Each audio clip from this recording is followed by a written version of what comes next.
皆さんこんにちは。ワールドラバーマーケットのグッチです。今回は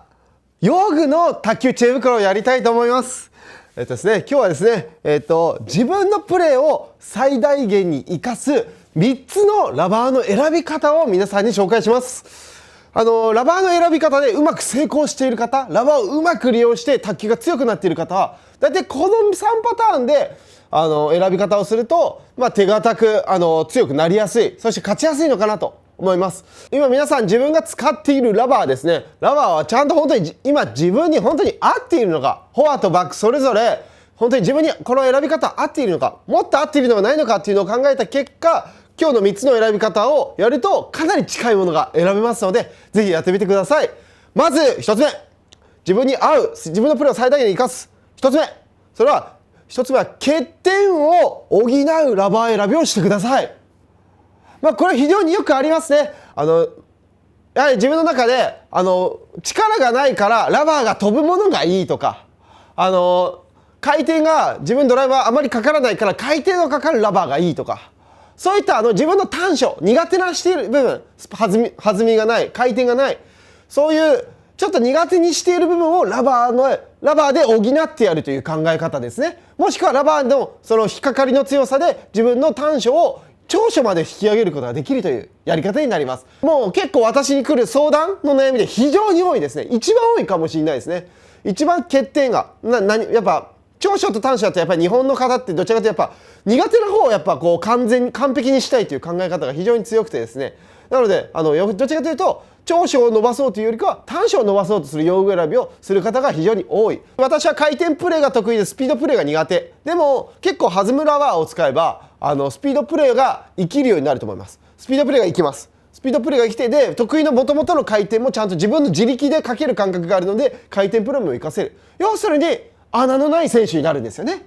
欠点のないラバーを選ぶことによって自分のプレーをより死角なく欠点のない選手に結果的に作り上げることができます。これが一つ目の短所を補うラバー選びを選ぶ方の最終的な選手としての完成形ですね。穴のない選手になると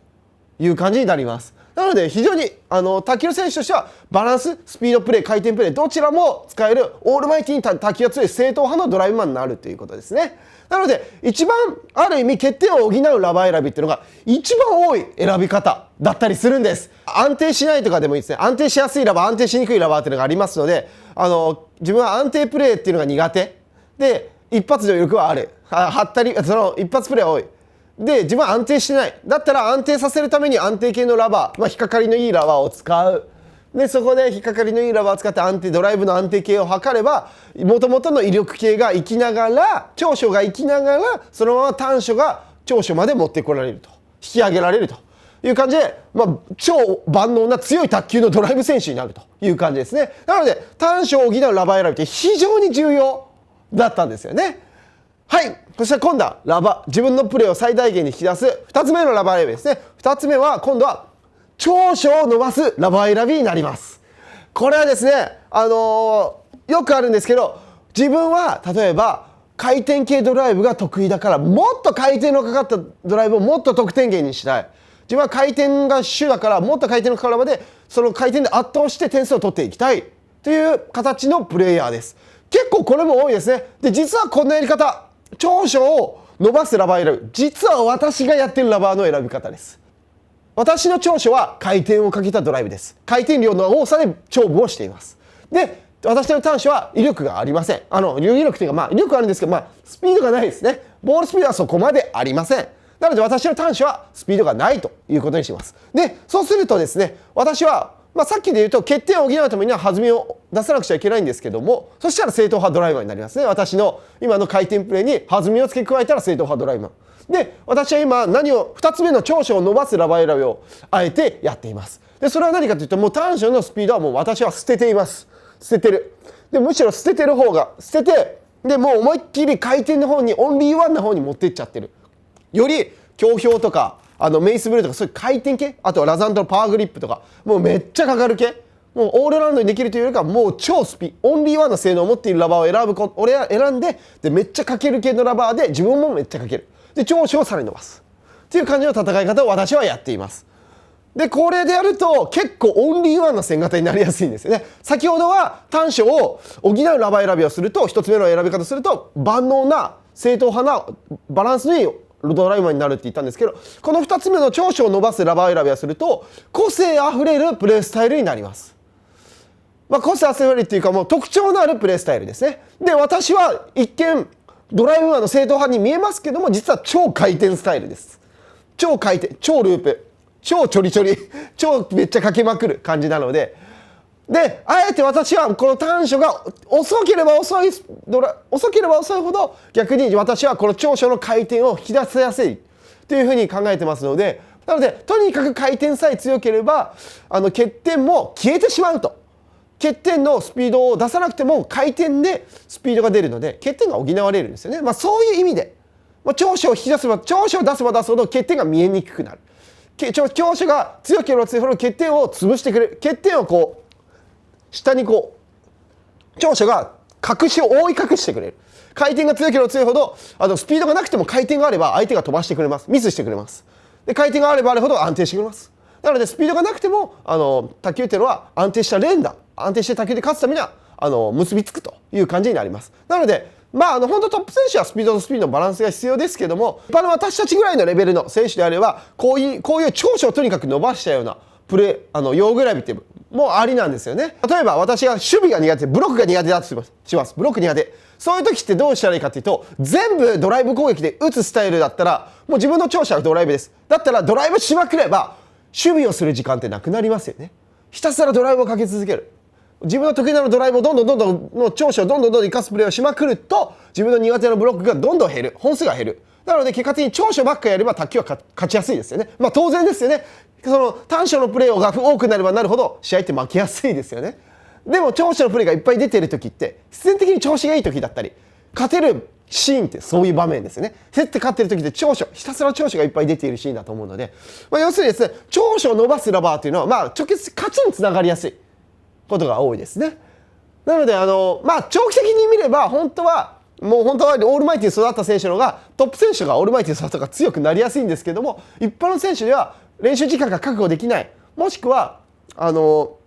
自分の中ではもう短所諦めてる、もう短所もう絶対改善されないで、長所をどんどん伸ばしたら試合で単純に勝てる、もうそういう選手はもう長所を伸ばすラバーの選び方の方が勝ちやすいです。なのでこれは特徴のあるプレースタイル、大きな武器を持ったプレースタイルに2つ目の長所を伸ばすラバー選びというのをやっていただきたい。より輝くという感じになります。私は実は2番です。はい。そして正統派のドライバーは1番の選び方ですね。で、今度3つ目のラバー選び。3つ目のラバー選びはオールマイティに何でもできる系のラバー選びをするということですね。これはですね、ある意味中上級者向けのラバー選びのやり方になります。実はですね、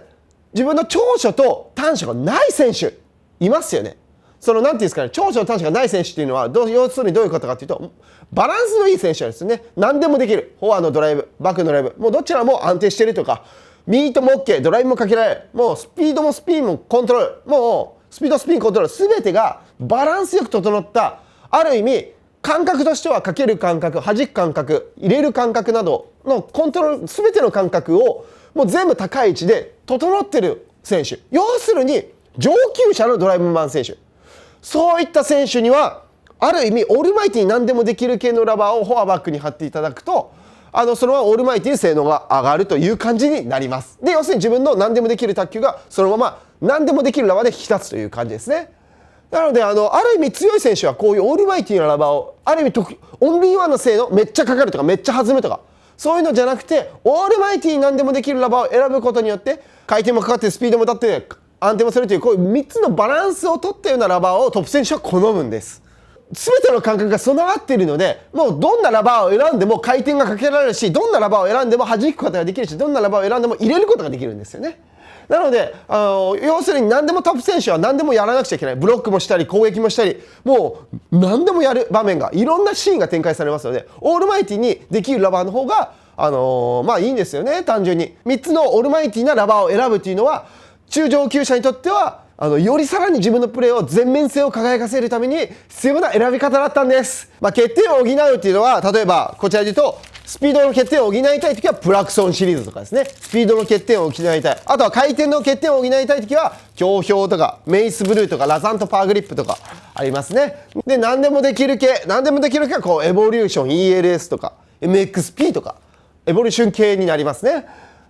はい、ということで以上皆さん今自分のプレーを最大限に生かす3つのプレーラバー選びを紹介させてもらいました。皆さんどうですか？この3つの中、今どのラバー選びは今自分に適しているのかっていうのが分かったのかなと思います。自分の欠点を補うラバー選び、自分の長所を伸ばすラバー選び、そしてオールマイティに何でもできる系のラバー選びということで、卓球界はラバーの選び方を大きく分けると、この3パターンをしっかり自分はどのタイプなのかなっていうのを意識して、ちゃんと目的を意識してこの3つのことを考えながら選んでる人がやっぱり自分のプレーを最大限に生かすラバー選びがちゃんとできている、試合で勝つための選び方をちゃんとできている方になります。ただ漠然とこのラバーがかっこいい、このラバーの性能がいいからやりたいっていうラバー選びではなくて、このような自分のプレーと照らし合わせながらのラバー選びができている方はやっぱ卓球が強くなりやすいですね。なのでぜひ皆さんこの3つやってみてください。ありがとうございました。